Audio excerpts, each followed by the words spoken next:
Welcome, fellow chill seekers, to Lady Grimm, where the veil between our world and the unknown grows thin. I am your guide through these chilling tales, your mistress of mystery, the one who weaves nightmares into haunting words. I am the Lady Grimm, and I bid you a bone-chilling welcome. In the depths of darkness, we gather each week to explore the realms of the paranormal, where things that go bump in the night come alive, and the line between reality and horror blurs. Join me in this week's installment as we question the boundaries of what's possible and journey into the heart of our darkest fears. So brace yourselves and gather round, fellow believers, skeptics, and curious minds alike. Without further ado, let's embark on this week's gripping tale. Take a deep breath and get comfortable, for we're about to descend into the abyss. Welcome to Lady Grimm, where the paranormal comes alive. In this episode, we gather around the virtual campfire to share bone-chilling tales of the paranormal. From restless spirits to inexplicable phenomena, these stories will make you question the safety of the campfire's glow.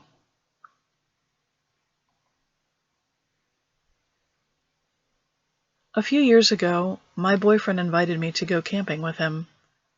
Camping is not something I'd call fun, but I wanted to try something new, and we hadn't been dating that long, so I didn't want to be a stick in the mud and say no without giving it a chance.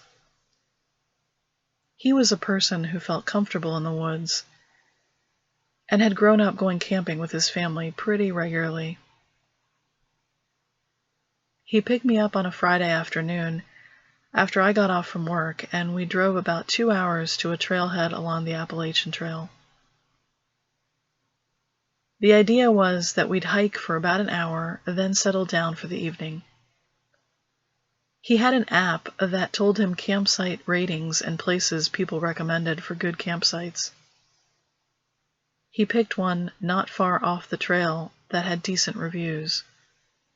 His rationale was that the best sites would be taken on a Friday night, so we had better odds at a peaceful night at this site.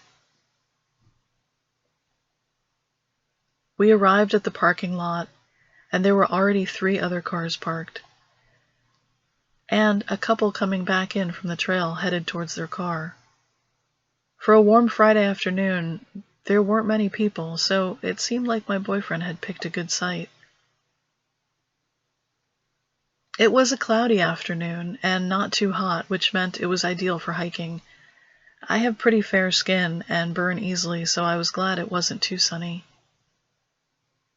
We left the parking lot with our gear on our backs and slipped into the trees. Now, even as someone who hasn't spent much time camping, I did always feel like entering the woods is a mystical moment of going from the everyday life we know to being swallowed up by the woods. Some people love that moment and they feel right at home, and I wish I did too, but for me, that moment made me feel uneasy. I don't really know why, but I guess not having grown up doing a lot of outdoorsy things, the woods seemed foreign and mysterious. There's just something about the fact that you can't see too far ahead because there's trees in every direction. And also knowing there are things that are far more familiar with the woods than you are. We hiked along, and as we talked, I started feeling more comfortable. My boyfriend is one of those people that can do a lot of things that I find challenging. He just jumps right into easily. It's one of those things that I really like about him, and seeing him so comfortable out there was nice. We reached the campsite, which was really just a clearing about 200 feet from the trail, and we unpacked our things. We set up the tent and got familiar with the area around the campsite.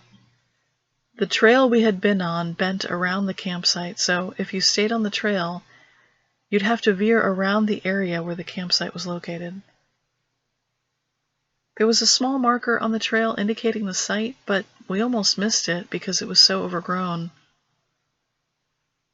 From the trail, you couldn't see the site, which was nice for privacy reasons, but we hadn't seen anyone on the trail since we'd left the parking lot anyway.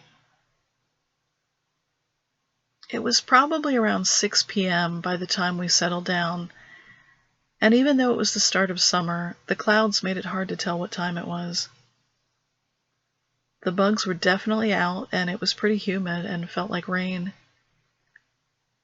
My boyfriend quickly gathered some firewood and stuck it in the tent to keep it dry.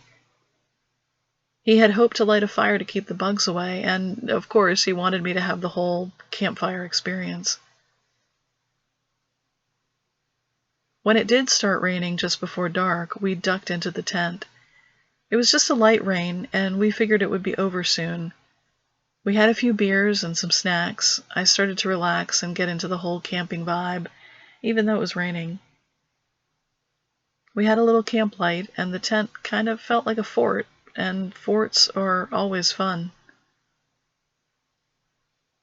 A few hours later, the rain stopped. We got the fire started at that point and sat watching it for a few hours. My boyfriend told me stories of camping with his mom and brothers, which were bittersweet because his younger brother died right after high school. It was getting late, so we called it a night and went to bed. It wasn't too long after we fell asleep that I woke up. I remember feeling completely disoriented. I opened my eyes and saw orange above me, and it took me a few minutes to realize I was in a tent. As my hearing tuned into the sounds around me, I finally understood they were coming from outside, not from a TV or from my phone. Just beyond the thin nylon layer of the tent, something big was moving in the darkness. My heart was pounding, and I could feel a suffocating panic growing. I reached my hand out and felt my boyfriend's shoulder. He was lying on his back with his eyes wide open. In the darkness, I could just make out his head nodding and his hand reaching up to his lips to shush me. The sounds were getting closer. The sounds of heavy, lumbering steps laboring through the woods. At first, I guessed it was a bear, but then there was another sound. Something else, a deep, resonant scraping noise, which accompanied each step. Under the weight of the movement, twigs snapped and leaves raked along the forest floor. Between each step, a moment of silence followed by the scraping sound. As the sounds got closer, I saw my boyfriend silently turn onto his stomach. In his other hand, he held the small hatchet he had brought for firewood. He reached for the tent zipper and slowly, notch by notch, pulled it up. The sounds were getting closer. We tried looking through the tent flap, but if we opened it any more, whatever was making the sounds would hear us. In that moment, the night around us was entirely still. There were no night sounds at all. It was eerily quiet except for the steps coming closer. I held my breath as the steps paused just to the right of our tent. I couldn't handle it and ducked my head down, squeezing my eyes tight. I heard another lumbering step, and whatever was moving was now just outside the front of our tent. I opened my eyes to see legs wearing heavy boots and the hem of a long coat. As it moved forward, I saw what it was dragging. The face of a woman came into focus, pale and blue, mouth hanging open, with gaping black holes where her eyes should have been. She was devoid of life, her naked body following behind the man. He was dragging her by the arm like a rag doll. I wanted to scream and felt my boyfriend's hand heavy on my arm. He was coiled like a spring now, ready to use the hatchet. As we watched, we realized the grotesque figures were misty and not entirely solid. Our eyes had adjusted to the darkness, so there was no mistaking it. These weren't solid forms at all. Their edges shifted in the dark. Their bluish glow was not solid. I could clearly see the shape of the man now. It was too warm for the long coat he was wearing, and he wore a tri-corner hat. He was not from this time. The woman was entirely naked, her misty body dragging through the leafy brush. My boyfriend shifted slightly, and when he did, he scraped the tent with his foot. The figure stopped and turned around. His face was like the woman's, no eyes, just dark holes. He looked straight towards the tent. We were so still. I don't think either of us were breathing in that instant. After what felt like an eternity, he took another step forward, dragging his victim, but still looking in our direction. After a few steps, he turned away and continued lumbering forward, her lifeless body still facing us. I will never forget that woman's face. We heard his footsteps go further into the woods, away from our camp, towards the trail to the other side. We were so terrified of what we'd seen. Once we couldn't hear the footsteps, we rushed to quietly pack our things. I have never wanted to leave a place so badly. We hiked back to the parking lot using the lowest possible light we could. It must have been around 1 a.m. There were no cars left. We drove back to my place, and sadly, there was no one to call about the woman. Whatever had happened to her centuries ago, she was still trapped in that endless nightmare loop. I haven't been camping since that night. If you enjoyed that story, I'm glad you found me. I tell creepy stories about scary encounters and paranormal events. If this is your thing too, stay, listen, and subscribe to Lady Grimm for more stories. It's okay to keep the lights on. Let me tell you another story.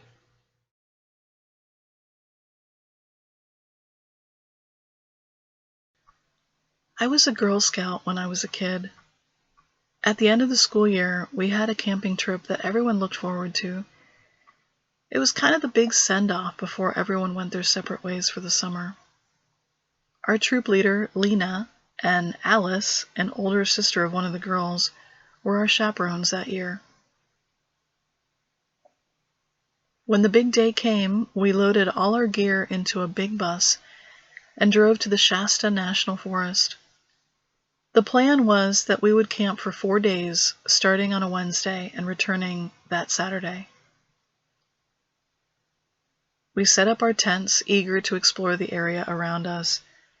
There was a creek and some trails that led around our campsite. We got permission to explore, but had to check in every hour so they could keep track of everyone.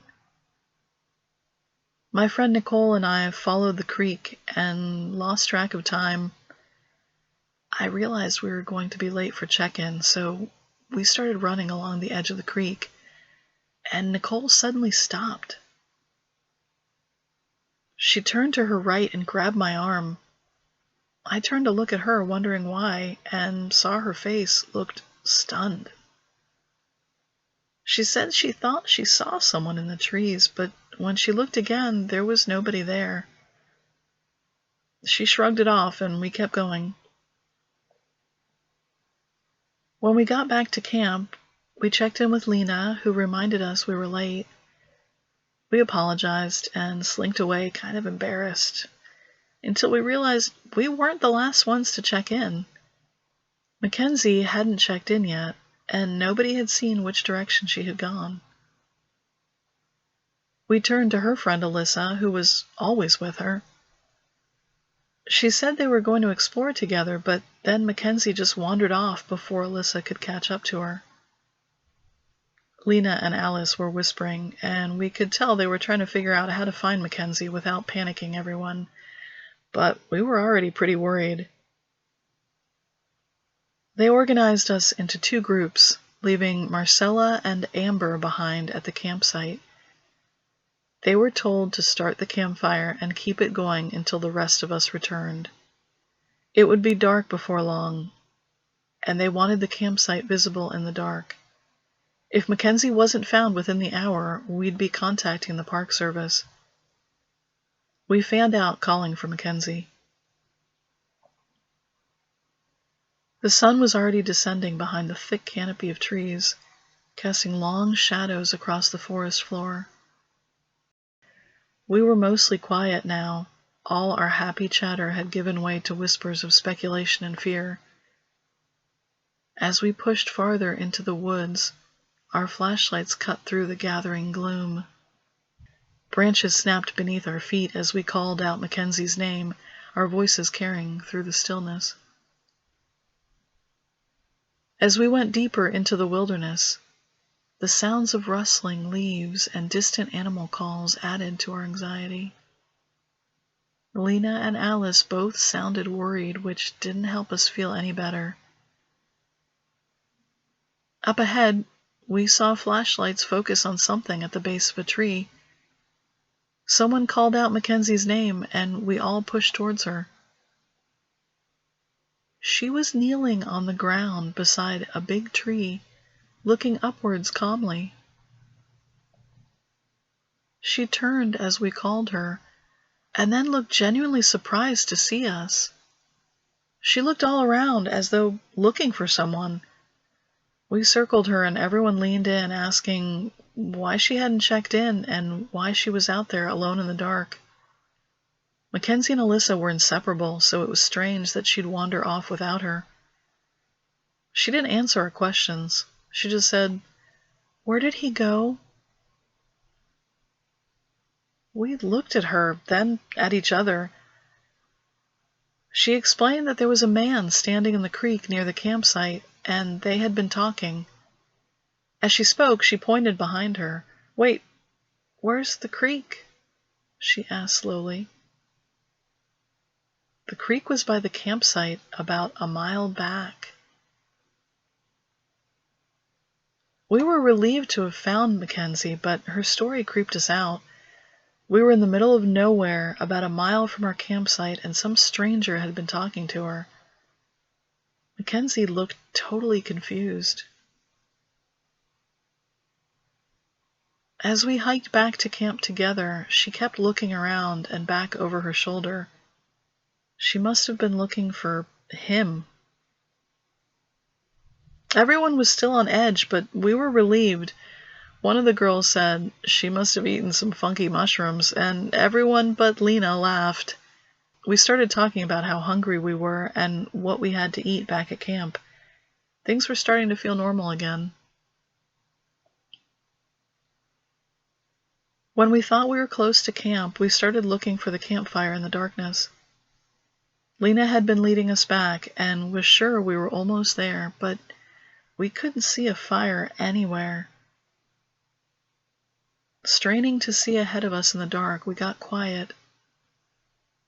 The beams of light from our flashlights just hit trees and darkness, nothing more. I saw her first. Kneeling in the leaves next to a big tree was Marcella. She was silent and still, just kneeling there in the darkness. We ran to her, and like Mackenzie, she turned towards us with a surprised look, as though she'd been shaken from a dream. "He told me not to move," she said quietly. Lena and Alice looked at each other and helped Marcella to her feet. We kept going towards camp and finally reached the creek. Camp was just beyond the trees ahead. As we reached the clearing, we could see the dark silhouettes of our tents. We could just make out something moving at the far end, just past the last tent. "There he is!" Mackenzie pointed excitedly in the direction of the movement. Breathlessly, we watched Amber being led by the hand towards the woods. We called her, and she stopped suddenly. Something dark moved behind her, its connection to her broken. She seemed to become aware of it and fell backwards. Its movements were a frenzied blur. Its limbs twitched and jerked with erratic speed. Each movement had a clackety rhythm, like the tapping of bones on a hollow surface. Its shape contorted and twisted, lurching and lunging until it disappeared into the trees. We were paralyzed with terror, even Marcella and Mackenzie seeing it in its true form. We packed up our stuff and got out of there. Lena called the park service and tried describing what we'd seen. They told her they'd look into it, but that was the last we heard from them. When we told people back home what had happened, nobody believed us. They thought our Girl Scout troop had come up with a crazy story and we were all in on some big joke. I don't know what that thing wanted with us, or even what it was. It was evil and had tried to do something wicked by dividing us. I will never go camping again.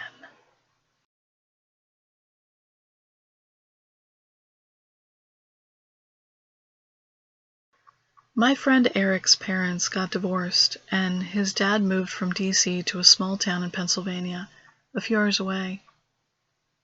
He worked out of his home office and knew he'd be busy the first week of summer, so he let Eric invite some friends, me and our friend Sylvie, to camp on his property. His dad owned almost 60 acres, so there was plenty for us to explore. We set up camp in the woods away from his dad's house. For city kids like us, it was hard to imagine it could get so quiet out there. You couldn't even hear any cars, especially at night in the woods.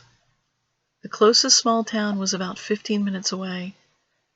All you could hear was crickets chirping and the sound of frogs calling to each other in the woods.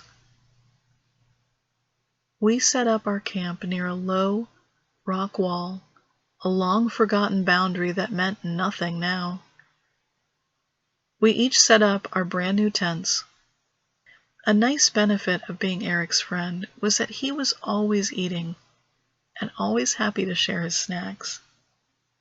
His favorites were M&Ms, Snickers, and granola bars, and that night was no exception.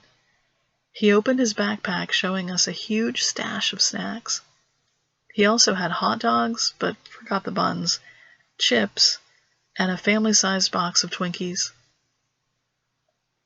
We ate around the campfire and talked about people we knew, about our plans for summer, and, of course, we told ghost stories. It was a great night, but it was getting late. Sylvie faded first. She had already tucked herself into her tent, occasionally adding her thoughts through the mesh of her tent flap. Eventually, she stopped talking, and we could hear her snoring quietly. Eric was next to climb into his tent, finally crashing from all the sugar. After just a few minutes, I was the only one awake. I got into my tent and don't even remember falling asleep. I was so tired. It had been a long day, and the night air was cool, the perfect temperature for sleep. Hours later, I woke up. The sky was still dark, but I knew the sun would be coming up soon. I just wanted to go back to sleep. But I had to pee. I dragged myself out of bed and grabbed my flashlight. I didn't want to go out there alone, especially after hearing all those ghost stories last night. I knew there was nothing out there, but stories get in your head and your imagination kicks into overdrive. I turned on my flashlight and walked quietly out of camp and into the trees. It was breezy and I could hear the wind moving the leaves overhead. My senses were piqued. My eyes scanned all the trees swaying around me. It was hard to hear any specific sounds with the wind moving through the trees. I found a spot to pee and finished the job. As I reached for my flashlight, I bumped it with my hand and it rolled away. The light flickered as it rolled, and then it turned off. I was surrounded by darkness and felt all around for the flashlight.